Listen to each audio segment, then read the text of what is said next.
আজকে আমি আপনাদের সাথে ভীষণ লোভনীয় একটা রেসিপি শেয়ার করব।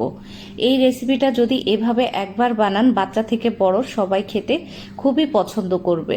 এই রেসিপিটা আপনারা তৈরি করলে আমি গ্যারান্টি দিয়ে বলতে পারি আপনাদের ইনশাল্লাহ অনেক বেশি ভালো লাগবে। তো চলুন রেসিপিটি শুরু করি। ফার্স্টে আমি চুলা অন করে একটা প্রেসার কুকারে কলিজা নিয়েছি। কলিজাটা 10 মিনিটের মতো ভালোভাবে সিদ্ধ করে নিব। এরপর কলিজাটা ভালোভাবে ধুয়ে পরিষ্কার করে ছোট করে কেটে নিব। এবার আমি দিয়ে দিচ্ছি 1 টেবিল চামচ হলুদ গুঁড়া, শুকনো মরিচের গুঁড়া, ধনিয়া গুঁড়া, লবণ স্বাদ মতো, আর দিয়ে দিব 1/2 টেবিল চামচ পরিমাণ কাবাবের মশলা।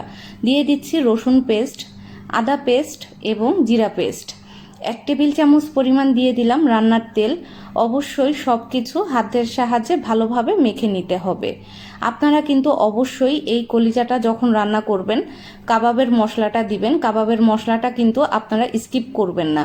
যে কোনো ব্র্যান্ডের কাবাব মশলা আপনি ব্যবহার করতে পারেন। খুব ভালোভাবে মাখিয়ে নিলাম। এবার আমি 10 মিনিট রেস্টে রেখে দিব।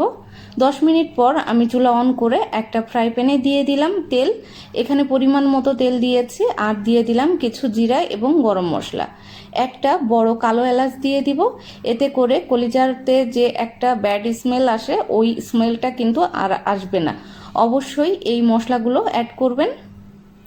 এবার দিয়ে দিব ম্যারিনেট করা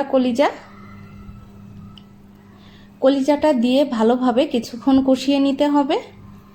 এতে করে কিন্তু কলিজাটা খেতে বেশি ভালো লাগবে। আর কলিজাটা এটা রান্না করতে কিন্তু অনেক বেশি টাইম লাগবে না, যেহেতু প্রেসার কুকারে 10 মিনিট সিদ্ধ করে নিয়েছি। তো 5 মিনিটের মতো রান্না করে নিলাম। এবার আমি ঢাকনা দিয়ে ঢেকে রান্না করব আরও কিছুক্ষণ। 5 মিনিট পর ঢাকনা খুললাম।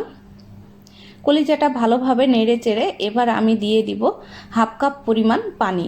যেই বাটিতে আমি ম্যারিনেট করেছিলাম ওই বাটিটা ধুয়েই 1/2 কাপ পরিমাণ পানি অ্যাড করব। অনেক বেশি পানি দেবার দরকার নেই।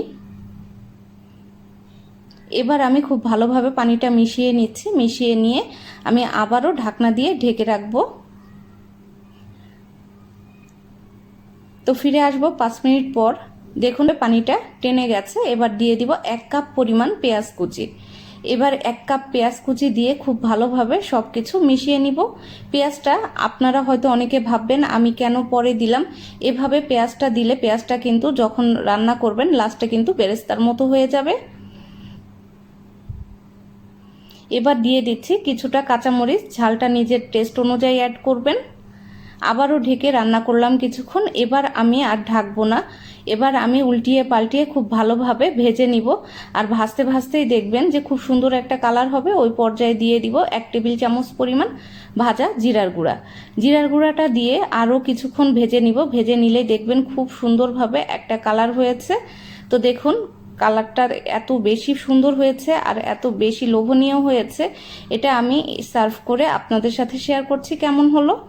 তো আমি সার্ভ করে নিয়েছি। এটা আপনারা গরম ভাত, পরোটা সব কিছুর সাথে খেতে পারবেন। আল্লাহ হাফেজ।